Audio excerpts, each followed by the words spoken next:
Republican Congress ಮಾಡಿದ್ದಾರೆ ಅಂತೀರ, Republican of Karnataka ಮಾಡ್ಕೊಂಡ್ಬಿಟ್ಟಿದೆ Congress. ನಾವು ಕಾಂಗ್ರೆಸ್ ಪಕ್ಷ ಯಾವಾಗಲೂ ಕೂಡ ಪ್ರಜಾಪ್ರಭುತ್ವದಲ್ಲಿ ನಂಬಿಕೆ ಇಟ್ಕೊಂಡಿರ್ತಕ್ಕಂಥವ್ರು, ಸಂವಿಧಾನದಲ್ಲಿ ನಂಬಿಕೆ ಇಟ್ಕೊಂಡಿರ್ತಕ್ಕಂಥವ್ರು, ಗೊತ್ತಾಯ್ತಾ? ಸಂವಿಧಾನದ ಆಶಯಗಳಲ್ಲಿ ನಂಬಿಕೆ ಇಟ್ಕೊಂಡಿರ್ತಕ್ಕಂಥವ್ರು, ಸಂವಿಧಾನ ಜಾರಿ ಮಾಡಬೇಕು ಅಂತ ಇರ್ತಕ್ಕಂಥವ್ರು. ರಾಜಕೀಯ ಉದ್ದೇಶ, ರಾಜಕೀಯ ಲಾಭಕ್ಕೋಸ್ಕರ ಈ ಥರ ಮಾಡ್ತಾ ಇದ್ದಾರೆ ಸಮಾವೇಶ ಅಂತ. ಬೇರೆ ಇನ್ನೇನಿದೆ? ರಾಜಕೀಯ ಉದ್ದೇಶ ಬಿಟ್ಟರೆ ಇನ್ನೇನಿದೆಪ್ಪ?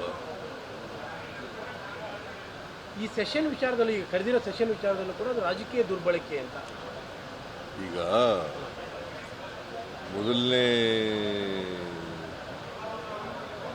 ವರ್ಷ ಅಸೆಂಬ್ಲಿ ಶುರುವಾಗುತ್ತಲ್ಲ, ಮೊದಲನೇ ವರ್ಷದಲ್ಲಿ ಅಲ್ಲ, ಹೊಸ ವರ್ಷದಲ್ಲಿ ಮಾಡಲೇಬೇಕಲ್ಲ. ಸಂವಿಧಾನ ಸ್ಪಷ್ಟವಾಗಿ ಹೇಳ್ತದೆ, it's A mandatory on the part of the government.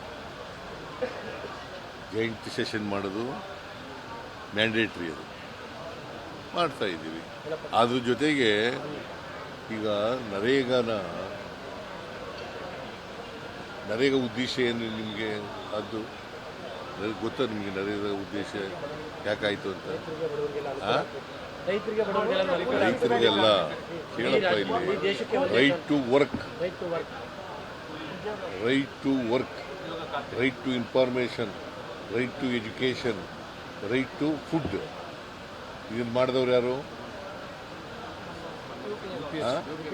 UPA government, Manmohan Singh ಅವರು ಪ್ರಧಾನಮಂತ್ರಿ ಆಗಿರುವಾಗ ಮಾಡಿದ್ದು. ಅದನ್ನು ಹಾಳು ಮಾಡಕ್ಕೆ ಹೊರಟಿದ್ದಾರೆ. ಅದಕ್ಕೋಸ್ಕರ ವಿಶೇಷ ಅಧಿವೇಶನ ಕರೆದು ಅದನ್ನು ಖಂಡಿಸಿ ಮತ್ತೆ ಮನ್ರೇಗನ ರೆಸ್ಟೋರ್ ಮಾಡಬೇಕು. ಈಗ ತಂದಿರತಕ್ಕಂಥ ಕಾಯ್ದೆ ಇದೆಯಲ್ಲ, ಎಂಥದ್ದು VBG ರಾಮ್ಜಿ, ನೀವೊಬ್ಬರೇ ಕರೆಕ್ಟಾಗಿ ಹೇಳ್ತಾ ಇರೋದು. ನೀವೊಬ್ಬರೇ ಕರೆಕ್ಟಾಗಿ ಹೇಳ್ತಾ ಇರೋದು. VBG ರಾಮ್ಜಿ ಗೊತ್ತಾದ್ರ ಅರ್ಥ? ಅದನ್ನ ಎಕ್ಸ್ಪೆನ್ಷನ್ ಗೊತ್ತದು?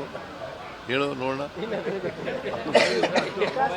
VB ಅಂದರೆ ವಿಕಸಿತ್ ಭಾರತ್, ಗ್ಯಾರಂಟಿ ಫಾರ್ ರೋಜ್ಗಾರ್, ಅಜೀವಿಕಾ